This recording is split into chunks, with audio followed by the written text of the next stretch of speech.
మీ business ఏదైనా మీ ఊర్లో promotion చేయాలంటే అది సుమన్ టీవీతోనే సాధ్యం. ఇప్పుడే సంప్రదించండి. హాయ్ హలో నమస్తే వెల్కమ్ టు సుమన్ టీవీ. నేను మిశ్రవంతి. ప్రస్తుతం మనం ఇప్పుడు రాజన్న సిరిసిల్ల జిల్లాలోని బీవీ నగర్ లో ఉన్నామండి. బీవీ నగర్ లో అనగానే మనకి రీసెంట్ గా ఒక ఇష్యూ జరిగింది. అది కూడా మీకు గుర్తుకుండకపోవచ్చు. నేను ఇప్పుడైతే ఆ విషయం గురించి అయితే మీకు నేను గుర్తు చేస్తాను. ఒక నాణానికి బొమ్మ బొరుసు ఉన్నట్టే ఇప్పుడు కూడా మనం ఒక వన్ సైడ్ చూసాము. ఆ విషయం ఏంటంటే ఎలివేరి అనుష తను చనిపోయిందని చెప్పేసి తన తండ్రి గారు ఇంతకు ముందు అయితే ఫ్లెక్సీ అయితే కట్టించడం అయితే జరిగింది. ఎందుకంటే తనకి చెప్పకుండా పెళ్లి చేసుకుంది కాబట్టి ఆ తండ్రి బాధ కొద్దీ అయితే ఒక ఫ్లెక్సీ కట్టించి నా కూతురు చనిపోయింది అని చెప్పేసి అయితే తన ఇంటి ముందు అయితే ఒక ఫ్లెక్సీ కట్టించి తన బాధ అంతా చెప్పుకున్నాడు. మనము ఆ సైడ్ నుంచే తన తండ్రి గారితో కూడా మనం మాట్లాడదాము. ఆ సైడ్ నుంచే మనకు తెలుసు, ఇంకో సైడ్ మనకు తెలియదు. ఇంతకుముందు నేను అన్నట్టు బొమ్మ బొరుసు రెండు ఉంటాయి, రెండు సైడ్ లో ఉంటది. కాబట్టి మనము ఇప్పుడు అనుష గారితో కూడా మనం మాట్లాడదాము. ఇప్పుడు అనుషతో మాట్లాడదాము, వాళ్ళ ఆయనతో కూడా మనం మాట్లాడదాము. అసలు ఏం జరిగింది? తన తండ్రి గారు అయితే చాలా బాధపడ్డాడు. నా కూతురు చనిపోయింది, ఇప్పుడు నా కూతురు లేదు, నా కూతుర్ని మోసం చేసి మాయ చేసి తీసుకెళ్లిపోయిండు అని చెప్పేసి తన తండ్రి చాలా బాధపడ్డాడు. ఇప్పుడు అనుషను కూడా అడుగుదాం అసలు ఏం జరిగింది అని చెప్పేసి తన మాటలు మనం పూర్తి వివరాలు తెలుసుకునే ప్రయత్నం అయితే చేద్దాం. చిలువేరి అనుష, హరీష్ కూడా ఉన్నారు. అడుగుదాం అసలు ఆ రోజు ఏం జరిగింది. ఎందుకంటే వాళ్ళ కన్న తండ్రి తను చనిపోయిందని చెప్పేసి వాళ్ళ ఇంటి ముందు ఫ్లెక్సీ అయితే ఆ రోజు కట్టించాడు. మా అమ్మాయిని మోసం చేసిండు ఆ అబ్బాయి హరీష్. మోసం చేసి మాయలో దించి మా అమ్మాయిని మ్యారేజ్ చేసుకొని మాకు చెప్పకుండానైతే ఇంట్లోంచి వెళ్ళిపోయి అయితే మ్యారేజ్ చేసుకున్నాడు అని చెప్పేసి అయితే ఆ రోజు అయితే అన్నాడు. పూర్తి వివరాలు వాళ్ళు కూడా ఇక్కడ ఉన్నారు కాబట్టి మనం వారిని అడిగి తెలుసుకునే ప్రయత్నం అయితే చేద్దాం. హలో అండి. హాయ్. చెప్పండి అసలు ఏం జరిగింది ఆ రోజు? మీ నాన్న చనిపోయింది మా అనుష, ఇప్పుడు మాకు సంబంధం లేదు, తనైతే చనిపోయింది, తనకి మాకు ఎలాంటి సంబంధం లేదని చెప్పేసి అయితే అన్నాడు. దాని గురించి అసలు అసలు ఏం జరిగింది? సో ముందు రోజు ఇంట్లో తెలిసింది అన్న, అంత ముందే తెలిసింది నా గురించి, మా ఇద్దరి గురించి తెలిసింది. అప్పుడు తిట్టారు, కొట్టారు.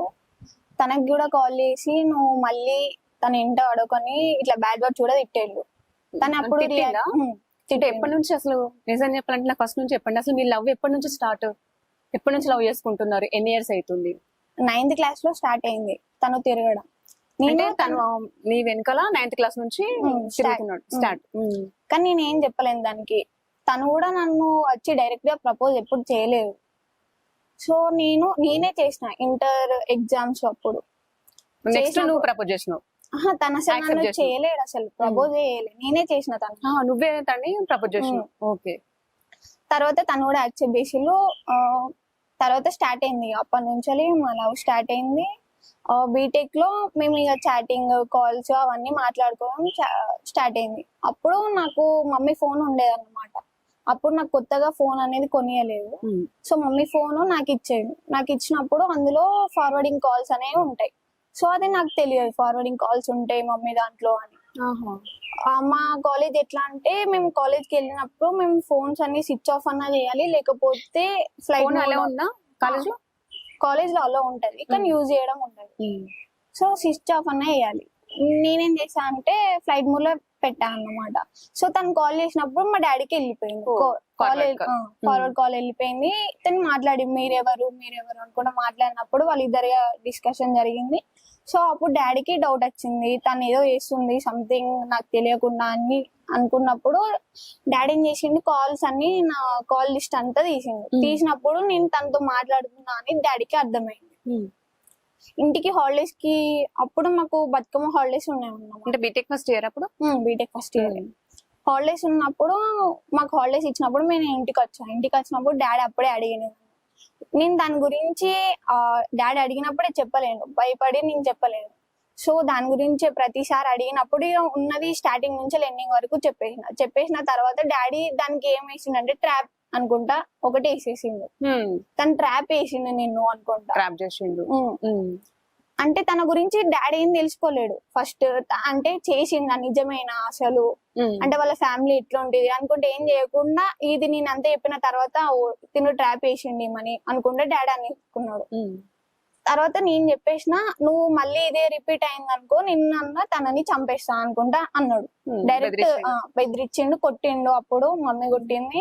ఇద్దరు కొట్టిరా? ఇద్దరు కొట్టిండు. పేరెంట్స్ అమ్మ నాన్న ఇద్దరు కొట్టిండు. తర్వాత ట్రాప్ అని వేసేసిండు, చంపేస్తా అని ఇద్దరిని అన్నాడు. తర్వాత నీతోనే బెదిరించిండు? నాతోటే బెదిరించిండు, తనతో అది అయిపోయిన తర్వాత ప్రామిసెస్ ఇవన్నీ వేసుకున్నాడు శివుని మీద. ఇవన్నీ ఎందుకంటే నేను ఎందుకు వేసా అంటే ఇప్పుడు నేను వేయకపోతే నన్నన్నా తనన్నా చంపేస్తాను. నేను లేకపోతే తను ఉండడు, తను లేకపోతే నేను ఉండను. ఇద్దరు ప్రాణానికన్నా నా ప్రామిస్ అంత వాల్యూ కాదని నేను వేసేసా. ఆ ప్రామిస్ అయిపోయిన తర్వాత నేను మాట్లాడకపోతే తను ఉండలేడని నాకు తెలుసు.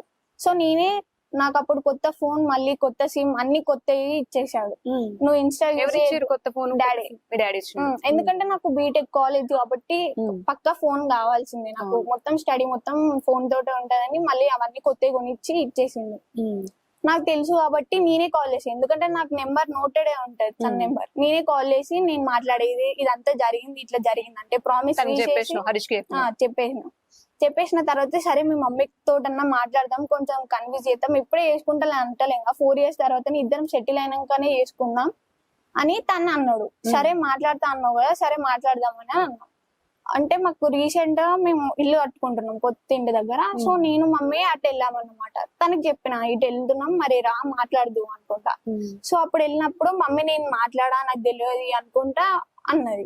సరే అని వచ్చేసిన మమ్మీకి మాట్లాడతాను ఫస్ట్ తనకేం తెలియదు, మమ్మీ కూడా తెలియకుండా నేను అక్కడ తీసుకొచ్చిన తర్వాత తిని చెప్పా, తనతో మాట్లాడతాను అరుస్తూ. సో ఇంటికి వచ్చేసిన తర్వాత మమ్మీ డాడీకి చెప్పేసింది. డాడీకి చెప్పిన తర్వాత డాడీ కాల్ చేసి ఎటు పడితే అట్టే తిట్టిండు. తన మీద తిట్టిండు, వాళ్ళ పేరెంట్స్ మీద తిట్టిండు, వాళ్ళ ఫ్యామిలీ మెంబర్స్ అందరి మీద తిట్టిండు. కానీ తను సైలెంట్ ఉన్నాడు. ఎందుకంటే మళ్ళీ ఏమన్నా అంటే ఇష్యూ అని కాదు, మళ్ళీ నేను రివర్స్ తిట్టిన అనుకో నా మీద ఎఫెక్ట్ పడుతుంది, అది మళ్ళీ నన్ను ఏమన్నా చేస్తానని భయాన్ని కొద్ది తన ఒక్క మాట కూడా అనలేదు డాడీని.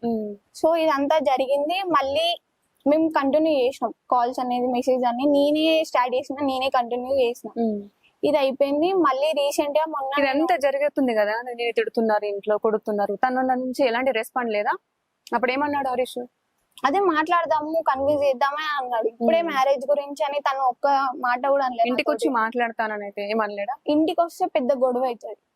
నాకు డాడీ గురించి తెలుసు, ఎట్లా మాట్లాడతాడు, ఎట్లా చేశాడు అంటే. కాల్లోనే అంత తిట్టినప్పుడు డైరెక్ట్ ఎంత తిడతాడు మీరే అర్థం చేసుకోండి. సో అందుకే డైరెక్ట్ వద్దు, డైరెక్ట్ అయితే పెద్ద ఇష్యూ అవుతుంది. మమ్మీతో కన్విన్స్ చేసి మమ్మీ డాడీకి ఇట్లా చెప్తుంది కావచ్చు అని మేము అట్లా అనుకున్నాం. మమ్మీ ఏం చేసింది, డాడీకి చెప్పేసి డాడీ తినని తిట్టేసిండు. సో అట్లా అయిపోయింది. ఇక దాని గురించి ఇప్పుడే వద్దు, మనం ఒకవేళ సెటిల్ అయినాక చేసుకుంటే బాగుంటదేమో అని అనుకున్నాం. 4 years అవుదాం, 4 years తర్వాత నువ్వు సెటిల్ అవుతావు, నేను సెటిల్ అవుతా, అప్పుడు వేసుకుంటే ఓకే, ఇద్దరు బానే సెటిల్ అయ్యిలుగా ఇచ్చేసి అయిపోతాయి, సేమ్ క్యాస్ట్. సో పెద్దవాళ్ళతో సేమ్ క్యాస్ట్, సో మాట్లాడితే అయిపోతాయి కదా మేము అనుకున్నాం. సో అట్లనే తెలియకుండా కంటిన్యూ చేద్దామని అనుకున్నాం. సో అట్లనే కంటిన్యూ చేసాం.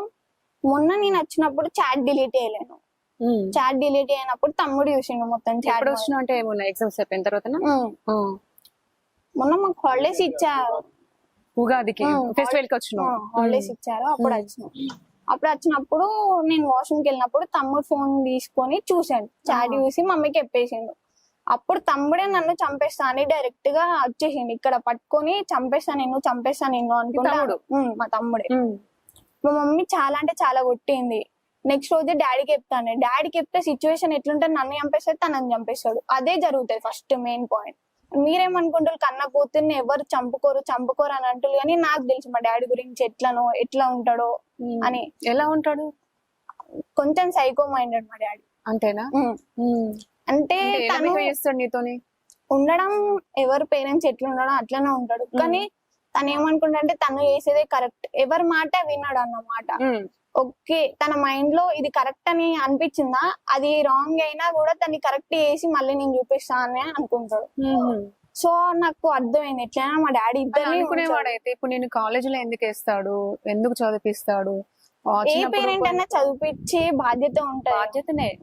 బట్ అదంతా చేయడు కదా. ఇప్పుడు బాధ ఉంటది కాబట్టి ఆ బాధ కొద్ది, ఇప్పుడు నేను పెంచిన ఇంత పెద్దదాన్ని చేసిన, తనకంటూ ఒక లైఫ్ ఇవ్వాలని చెప్పేసి తను ఆలోచించుకున్నాడు. మళ్ళా ఆ కోణం నుంచి ఎందుకు ఆలోచిస్తలేదు? సరే లైఫ్ ఇద్దామని అనుకున్నాను నేను. ఒక్కటే కోరిక అడిగిన, తనని ఇచ్చి పెళ్లి చేయు అని.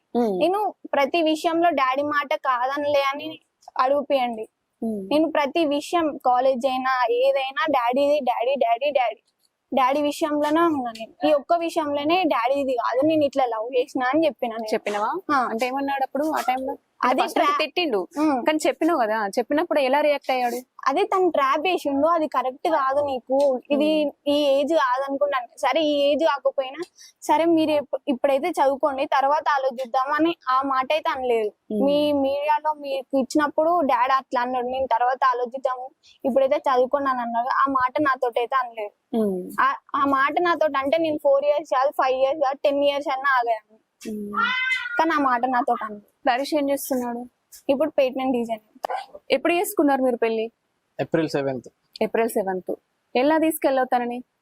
ఆమె ఒక సర్టన్ ప్లేస్ చెప్పింది, ఆ ప్లేస్ దగ్గర నేను నిలబడ్డా. ఆమె వచ్చింది, వచ్చిన తర్వాత ఫస్ట్ తీసుకెళ్లి కన్విన్స్ చేసిన, ఇప్పుడు వద్దు మనం ఇట్లా ఫ్యూచర్ ఉంది 4 years ఆగి చేసుకుందాం, నేను ఒప్పిస్తాం మీ డాడీని అది అని మాట్లాడతాం. ఏం లేదు, అప్పటికే నాకు కాల్స్ స్టార్ట్ అయిన వాళ్ళ ఇంట్లో నుండి. అంటే వాళ్ళ డాడీ కంటిన్యూగా నీకు కాల్ చేస్తూనే ఉన్నాడు. ఏమంటున్నాడు ఫోన్ మాట్లాడలేదు, నేను లిఫ్ట్ చేయలేదు. ఇప్పుడు ఆమెను తీసుకెళ్ళినా అంటే ఎవరైనా ఒప్పుకుంటారా? ఇప్పుడు ఒక పేరెంట్ వాళ్ళ అమ్మాయిని తీసుకెళ్ళినా అంటే వాళ్ళు ఒప్పరుగా. అవును, అందుకే నేను లిఫ్ట్ చేయలేదు. ఇట్లనే ఇప్పుడు ఆమె వచ్చేసింది, నేను వద్దంటే ఆమె చచ్చిపోతా అంటుంది. సో తీసుకెళ్ళి మ్యారేజ్ చేసుకున్నా. ఒక ఫ్రెండ్ ను పిలిస్తే వచ్చిండు, ఫోటోలు తీసి వెళ్ళిపోయిండు. నేను ఇక డైరెక్ట్ అక్కడ నుండి స్టేషన్ కి వచ్చేసిన, పోలీస్ స్టేషన్ కి వచ్చి కాల్ చేయించిన. వాళ్ళ డాడీ కాల్ మా పేరెంట్స్ వచ్చారు, అప్పటికే పోలీస్ స్టేషన్ కి వచ్చారు, రమ్మంటే వచ్చారు. అంటే మీ పేరెంట్స్ అడగలేరా అది తప్పు, వాళ్ళ పేరెంట్స్ కి చెప్పకుండా పెళ్లి చేసుకోవడం కూడా ఏంటంటే మా పేరెంట్స్ నేను ఉన్నది ఒక్కరిని, నాకు ముగ్గురు అక్కయ్యలు, మా పేరెంట్స్ నేను ఉన్నది ఒక్కరిని. అయిపోయింది. మా పేరెంట్స్ అన్నారు సరే అయిపోయింది చేసుకున్నావు కదా మంచిగా ఉండు సరిపోతుంది పనున్నా అన్నారు. స్టేషన్ లో కూడా అదే అన్నారు. వీళ్ళ డాడీకి కాల్ చేయించినాం స్టేషన్ నుండి, చేపిస్తే ఆమె నా కూతురు కాదు చనిపోయింది నేను రాను అని మాట్లాడేసింది. సరే ఓకే అని మేము అక్కడ నుండి వెళ్ళిపోయినాం. ఇక చెప్పలేము, ఇక్కడ లోకల్ ఉంటే దగ్గరగా త్రీట్ ఉంటది ఏదన్నా అని నాన్ లోకల్కి వెళ్ళిపోయినాం.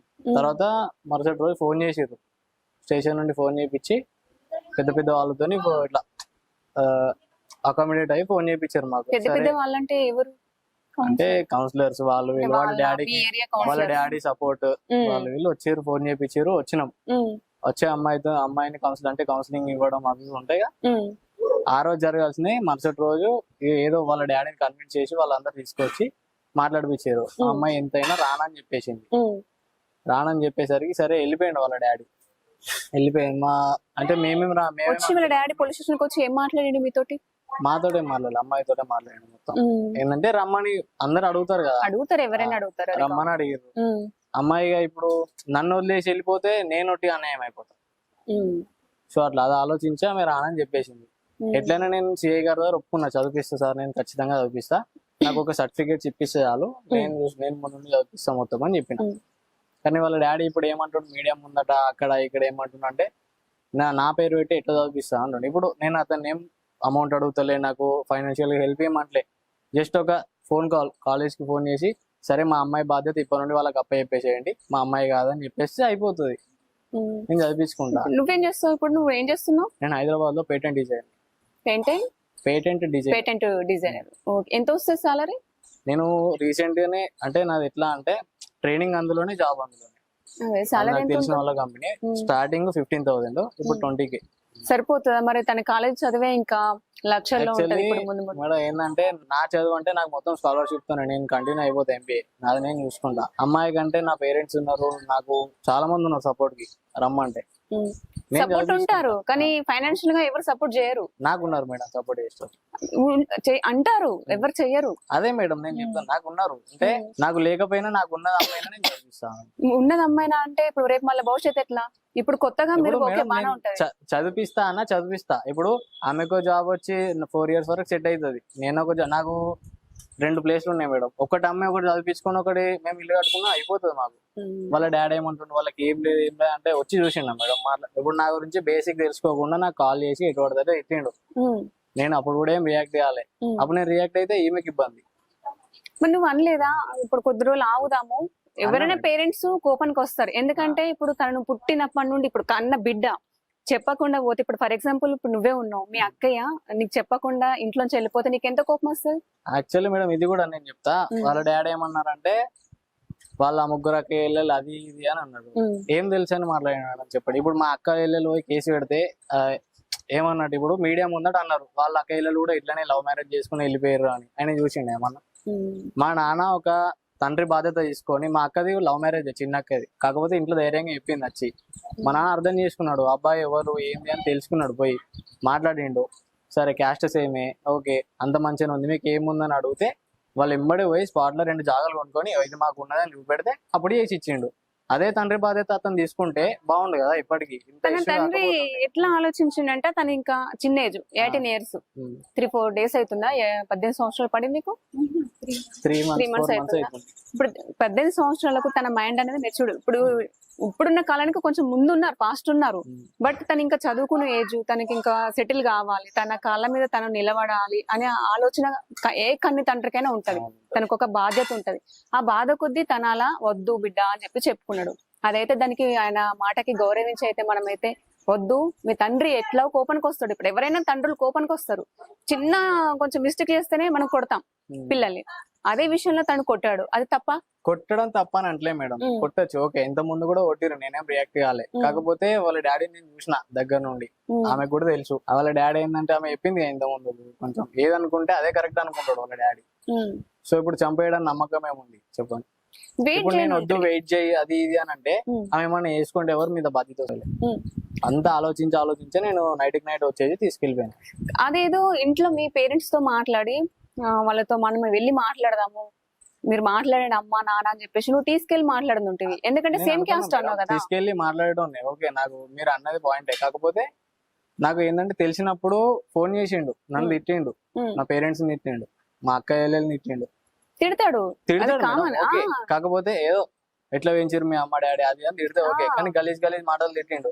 ఇప్పుడు అదే నేను ఫేస్ టు ఫేస్ తీసుకుపోయి మాట్లాడిపిస్తా, అప్పుడు కూడా తిడితే నేను ఏం చేయాలి మేడం? అప్పుడు నేను తిడతాడు, ఎందుకంటే అమ్మాయి అక్కడ ఆడపిల్ల ఓకే కాబట్టి మేడం, కన్న తిడతాడు. తండ్రి ఖచ్చితంగా కాకపోతే బాధ ఉంటది. ఇప్పుడు ఒక కొడుకు ముందట పేరెంట్స్ తిడితే ఊకుంటారా ఎవరైనా? ఊకోడు. కానీ నేను ఇప్పుడు నీకు నేను అక్కడ రచ్చ చేస్తే ఈమె ఇప్పుడు నాకు ఆమెకి ఏదో ఒకటి చిన్న మిస్అండర్స్టాండింగ్ వస్తుంది, మా రిలేషన్షిప్ ఖరాబ్ అవుతుంది.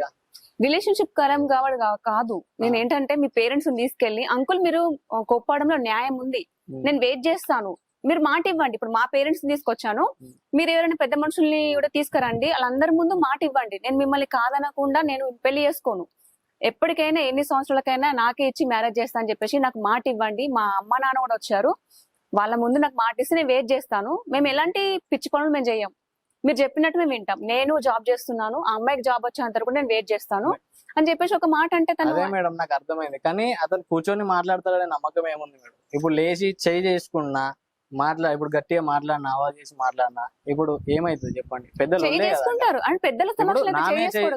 చేసుకుంటే మా డాడీ ఒకోడు, మా డాడీ మీద చేసుకుంటే నేను ఒకోను. అక్కడ లొల్లే జరిగేది. అతను లొల్లి ఎట్లా అంటాడో జరుగుతుంది, నాకు తెలుసు కాబట్టి నేను ఏం మాట్లాడలే. వాళ్ళ అమ్మతో మాట్లాడదామని వేనా పోతే వాళ్ళ అమ్మ నేనేం మాట్లాడా, నాకు అవసరం లేదు అని ఈమె తీసుకొని వెళ్ళిపోయింది. వాళ్ళ డాడీకి చెప్పేసింది, డాడీ నాకు ఫోన్ చేసి తిట్టేసింది. ఇదంతా జరిగింది. సో నాకు తెలుసు వాళ్ళ డాడీ ఏంది ఇట్లా అని, అందుకే నేను తీసుకెళ్ళిపోయాను. లేకపోతే నాకు మాట్లాడాలంటే లేదా మేడం? మాట్లాడవచ్చు తీసుకెళ్ళి, కాకుండా పేరెంట్స్ తీసుకెళ్లి మాట్లాడిస్తే ఇంకా బాగుంటుండేది. అదే మేడం. ఇప్పుడు అతను ఇక్కడ రివర్స్ అయితే పరిస్థితి ఏంది మేడం? పెద్ద లొల్ల అవుతుంది, కేసు అవుతుంది, అదైతుంది ఇదైతే ఆమె లైఫ్ స్పాయిల్, నా లైఫ్ స్పాయిల్, స్టడీ ఖరాబ్ అవుతుంది. ఇప్పుడు ఇదంతా జరిగి ఆమె స్టడీ మీద కాన్సన్ట్రేట్ ఏమంటే చేస్తుందా? ఇప్పుడు చేస్తున్నా చెప్పండి, ఇప్పుడు చేస్తాయి మేడం. నేను స్టడీ చేసుకోవచ్చు, కానీ ఇప్పుడు ఎంత పెద్ద ఇష్యూ అయింది మీకు తెలుసు కదా, చాలా పెద్ద. ఇప్పుడు ఇది బాగుందా అది బాగుంటా చెప్పండి, అది ఇంకా 4 గోడల మధ్యలో సమస్య అనేది పరిష్కారం అవుతుంది. కానీ ఇప్పుడు చాలా పెద్ద గొడవ కదా. ఇట్లా అయింది, బిడ్డ పోయిందని ఫ్లెక్సీ పెట్టిండు, ఓకే నేను ఒప్పుకుంటా. మరి ఇప్పుడు మేమే అందరం వెళ్ళి మాట్లాడదాం, అప్పుడు పెద్ద గొడవ చేయడానికి నమ్మకం ఏముంది మేడం? మీరు చూసిర్రు ఆయన ఎట్లా అంటాడు, ఫ్లెక్సీ చిన్న పోయినందుకే ఫ్లెక్సీ పెట్టుకుని. అందరు తల్లిదండ్రులు అట్లా వేస్తలేరు కదా. సరే కులానికి ఇచ్చినప్పుడు కులం కాదు, ఒక కులం కాదు, వేరే కులం, ఏదో వేరే క్యాస్ట్ అది ఇది అని అంటే ఏమని అనుకోవచ్చు, ఒకటే కులం. ఇప్పుడు మాకు ఫైనాన్షియల్ గా లేదు అది అని అంటుండు. ఫైనాన్షియల్ ఉంటేనే బతుకుతారా మేడం, లేకపోతే బతకరా? నేను చదివిస్తా అని ఒప్పుకున్నా స్టేషన్ లా. నేను చదివియకపోతే నాకు వచ్చి గల్లబట్టి అడగనుండే, ఎందుకు చదివియలేను అని. చదివిస్తాను ఒప్పుకున్నా. ఆయన ఏమంటుండంటే నేను చదివియాను, 50 రూపాయలు ఎట్లా చదివించుకొని నేను చూస్తా అంటూ మాట్లాడుతాను. అంటే మీ దగ్గర ఆర్థికంగా ఏం లేదు, ఇప్పుడు నా బిడ్డకు ఆరోగ్యంగా ఎలాంటి ఆరోగ్య సమస్యలు ఉన్నాయో నాకు తెలుసు, తన ఖర్చు ఇంత అవుతుంది, తన దగ్గర ఏముందని చెప్పేసి తను చదివిస్తా అంటున్నాడు అని చెప్పేసి తను అన్నాడు. కాదు మేడం, ఏముంది లేదు, అతను ఏమన్నా వచ్చి నాకు ఎప్పుడన్నా కాంటాక్ట్ అయితే తెలుస్తుంది. ఎప్పుడన్నా నాకు వచ్చి మాట్లాడినా మేడం, బాబు నువ్వేనా, ఇప్పుడు నువ్వు అమ్మాయిలు లవ్ చేసినావు అంట నిజమేనా, మరి ఎంతవరకు కరెక్ట్ ఎంతవరకు రాంగ్, మనం ఈ సిచ్యువేషన్ ఈ టైం వరకు ఈ పొజిషన్ నుండు, నేను అనుకున్న పొజిషన్లో ఉంటే నేను ఖచ్చితంగా మా అమ్మాయిని నీకు ఇస్తా అని నాకు చెప్తే నేను అప్పటి నుండి ఫోన్లు అన్ని బంద్ చేసి నా పని మీద నేను చూసుకుంటుండే. నేను ఇందాక అదే అన్నాను. ఆ, అయితే ఇప్పుడు తెలిసిన తర్వాత నాకు ఫోన్ చేసి తిట్టే బదులు మరి కాంటాక్ట్ అయ్యి ఒక బాధ్యత గల తండ్రి లెక్కుంటే కాంటాక్ట్ అయ్యి మరి ఇట్లా బాబు ఇది సంగతి, నువ్వు ఈ పొజిషన్ లో ఉండు ఈ టైం వరకు, అప్పుడైతే మా అమ్మాయిని ఇస్తా నీకు, లేకపోతే అని మాట్లాడితే నేను కూడా ఉండు కదా ఒక పొజిషన్ లా. ఇప్పుడు ఏ కన్న తండ్రి అని ఏమనుకుంటాడంటే, నా బిడ్డను ఒక ఇంటికి ఇచ్చిన తర్వాత తను కాలు కింద పెట్టకుండా సాదటోడైతే మంచిగా ఉంటది. అదే ఇప్పుడు ఆ అమ్మాయి చెప్తా వినండి, ఆ అమ్మాయిని గుండెల మీద ఎత్తుకొని పెంచుతాడు కన్న తండ్రి. ఇప్పుడు ముళ్ళ కంపలలో పడేయమంటే పడేస్తాడా? తను అదే ఆలోచించుండు, తను అక్కడ ఎలా ఉంటది, తన భవిష్యత్తు ఏంది, తను ఆరోగ్య సమస్యలు గాని తన తినే ఫుడ్ దగ్గర నుంచి ప్రతిదీ కన్నా తండ్రి దగ్గరుండి చూసుకున్నాడు కాబట్టి అక్కడికి వెళ్తే ఎలా బతుకుతుందో ఏమో అన్న కోణంలో ఆలోచించుండు. దాన్ని నువ్వు తప్పని ఎలా అనుకుంటున్నావు? తప్పని నేను అంటలే మేడం, ఓకే ఆయన ఆవేదన కరెక్టే, కానీ ఇంత పెద్ద చేసుడు కరెక్ట్ కాదు. ఏంటంటే ఫస్ట్ తెలుసుకోవాలి అబ్బాయి ఏంది, అబ్బాయి గురించి ఏందని తెలుసుకోవాలి. అదే ఇప్పుడు నేను ఒక కంపారిజన్ పెడితే మా డాడీకి వాళ్ళ డాడీకి నేను చెప్పిన మా అక్క లవ్ మ్యారేజ్ అని, మా డాడీ కూడా వాళ్ళ డాడీ లెక్క ఆలోచిస్తే మా అక్క ఇప్పుడు ఇంత సంతోషంగా ఉండేది కాదు. మా అక్కకు ఒక పాప ఇప్పుడు.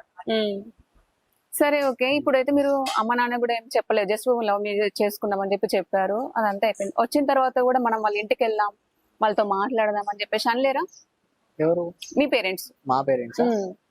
అయితే నేను వచ్చిన మేడం, వచ్చిన తర్వాత వాళ్ళు ఇట్లాంటిది ఏం అనలేదు. ఎందుకు అనలేదంటే స్టేషన్ లో ఏమన్నాడు అంటే నా అమ్మాయి చనిపోయింది నాకు అవసరం లేదు అని అన్నాడు. ఓకే, మా అమ్మ నాన్నలో ఏమనలేదు ఆ మ్యాటర్ కి.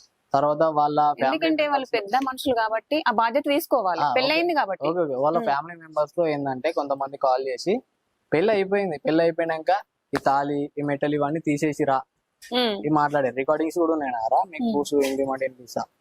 ఎంతమంది అంటే ఒక 5-6 మెంబర్స్, ఈ పేర్లు ఎందుకు బయట పెట్టడం కానీ వాళ్ళందరూ కాల్ చేసి తీసేసిరా ఇప్పటికైనా తీసుకుంటా ఇంట్లో. వాళ్ళ డాడీ మాత్రం కాల్ చేస్తలే, వీళ్ళందరూ కాల్ చేస్తారు. డాడీ చెప్పిస్తుంటారా? పోలీస్ స్టేషన్ లో కూడా నన్ను అదే మాట అన్నారు, నువ్వు తీసేసిరా నేను హ్యాపీగా చూసుకుంటా. ఇప్పుడు ఇవన్నీ పోతాయి, నువ్వు హ్యాపీగా డాడీ ఒక్క మాట అన్నా, నేను మమ్మీ కూడా ఒక్క మాట అన్నా, దాని గురించే రాదు మీ పైన, అవన్నీ మర్చిపో, నువ్వైతే తీసేసిరా. నేను నీకు ఒక లైఫ్ వచ్చిన తర్వాత మళ్ళీ తనకి ఇచ్చి చేసామా, అంత ఫ్లెక్సీ పెట్టిన తర్వాత అవన్నీ పోయిన తర్వాత అంత ఫేమ్ అయిన తర్వాత అవన్నీ నేను వదిలేసి నేను ఎట్లా రాగలుగుతా, ఇంటికి ఎట్లా వెళ్తా? నేను రానని డైరెక్ట్ గా పోలీస్ స్టేషన్ లో చెప్పినా, నేను రాను, వద్దు నాకు.